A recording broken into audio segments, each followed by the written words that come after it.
President Donald Trump says he's extended the ceasefire with Iran until Tehran submits a proposal for a permanent end to the conflict. I think in my perfect world, we would have ended the ceasefire and at least had the threat of military force in an effort to increase leverage, which could be used not only to achieve our political military aims, but also to bring some of the 6 Americans that are held by the Iranians home to the United States. Trump took to Truth Social Tuesday afternoon and announced, "We've been asked to hold our attack on the country of Iran until such time as their leaders and representatives can come up with a unified proposal."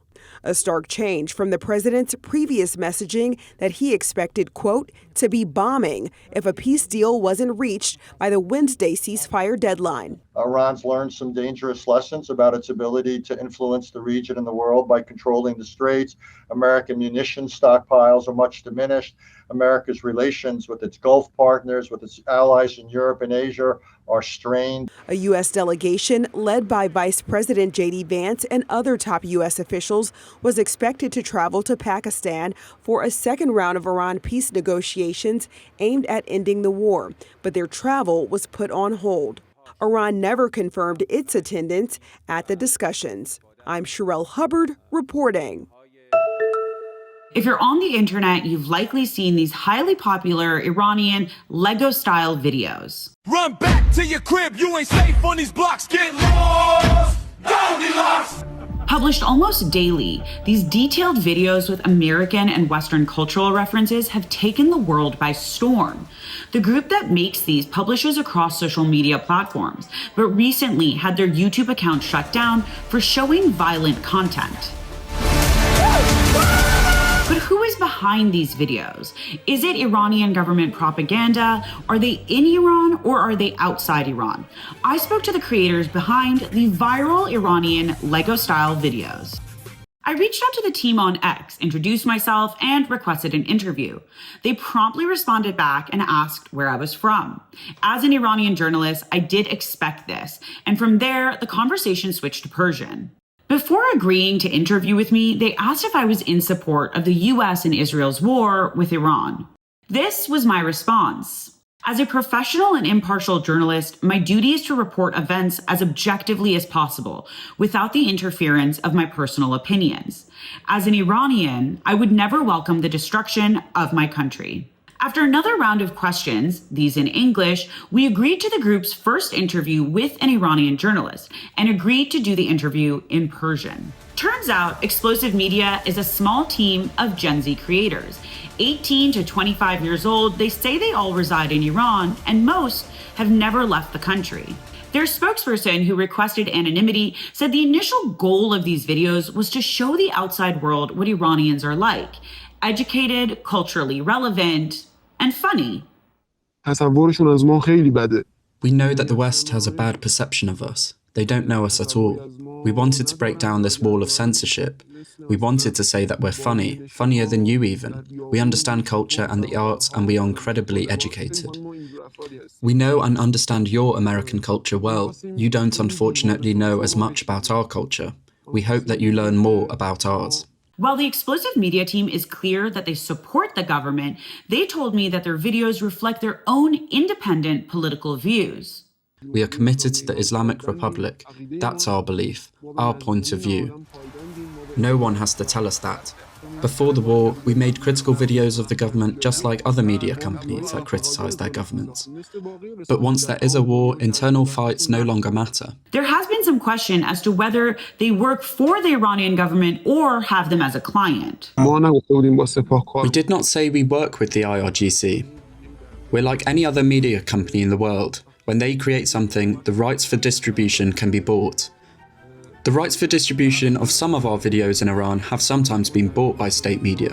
Since the very first Lego-style videos came out, there's been a lot of discussion as to whether these videos constitute as disinformation or propaganda. Mark Owen Jones, an expert in social media and disinformation, says the answer is a bit more complicated. If I was to simplify it, I would see this as political satire, creative political satire, and a form of creative resistance against US imperialism.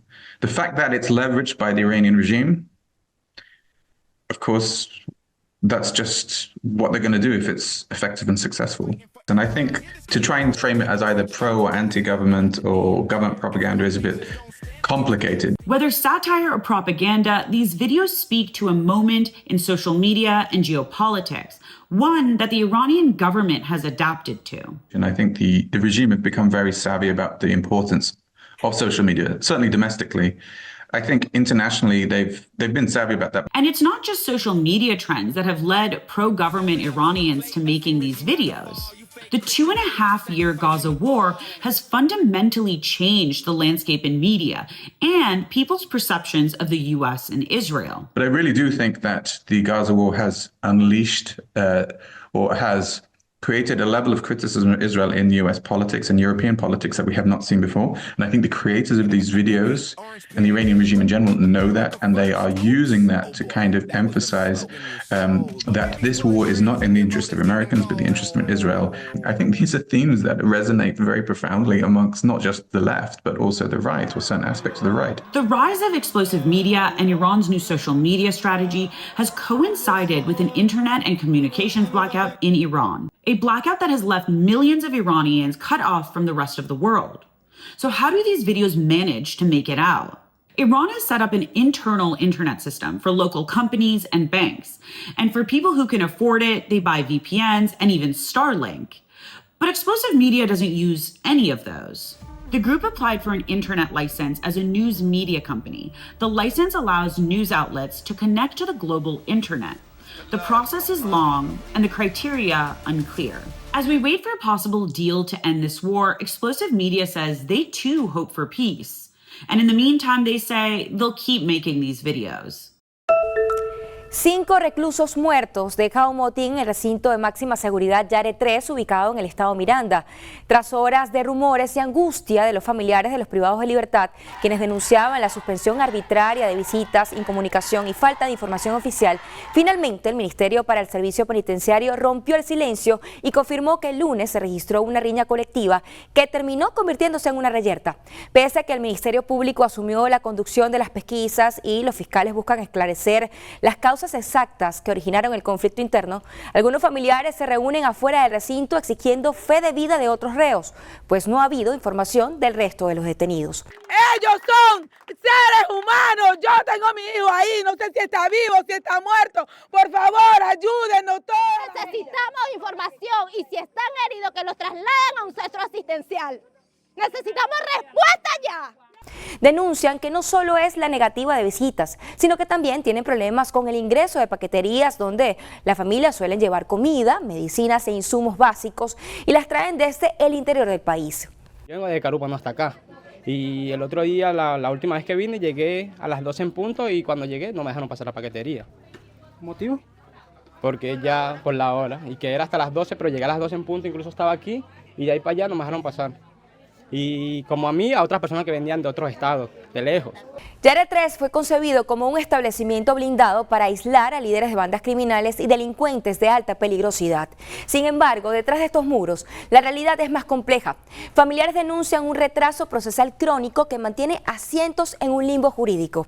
Esta tragedia estalla en un momento político sensible, en medio de denuncias de tratos crueles en contra de los detenidos por delitos políticos y conexos, y mientras se desarrolla la ley de amnistía enfocada en esta población de las últimas 2 décadas y no en presos comunes. La población penal común se enfrenta también a una precariedad que aún está detrás de una opacidad informativa. Nelson Oviedo para la Alianza Informativa Latinoamericana.